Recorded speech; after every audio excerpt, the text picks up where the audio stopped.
আজকের সকালটা শুরু হলো একটা এক্সপেরিমেন্ট দিয়ে। ওই আর কি, আমি যেমন গাছপালা নিয়ে এক্সপেরিমেন্ট করি সেরকম একটুখানি ব্যাপারটা খুলে বলি। বোনেদের বাড়িতে একটা হলুদ কাঞ্চনের গাছ ছিল, তো আমি ওদেরকে বলেছিলাম যে চারা হলে আমায় দিস। 2 বছর ধরে অপেক্ষা হওয়ার পরেও যখন চারা হয়নি, তখন আমি বললাম ডাল এনে দে, আমি সেটা থেকে চেষ্টা করি। ওই জন্য রুট হরমোন দিয়ে একটু দেখলাম যে যদি হয়, না হলে আরো একবার চেষ্টা করবো। ওই ডালগুলো একটু শুকিয়ে গেছিল।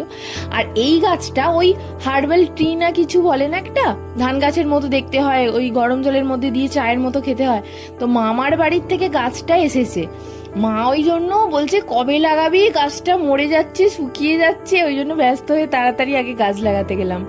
আর আজকে সন্ধ্যেবেলা মনুদের বাড়িতে গেছিলাম, ঘড়িটা খারাপ হয়ে গেছে, মানে অনেক দিনের পুরনো ঘড়ি। তো আমি মনুকে বলছি একটু দেখি, মনু আমাকে হাত দিতেও বারণ করছে। মানে মনুর জিনিস তো একটু খারাপ লাগে কোথাও কিছু হয়ে গেলে, কিন্তু খারাপ সত্যি সত্যি হয়ে গেছে। আর সব থেকে বড় প্রবলেম, এই পুরনো দিনের ঘড়ির কোনো রকম কোনো পার্টস পাওয়া যাচ্ছে না, যার জন্য ভালোভাবে সারানোই যাচ্ছে না।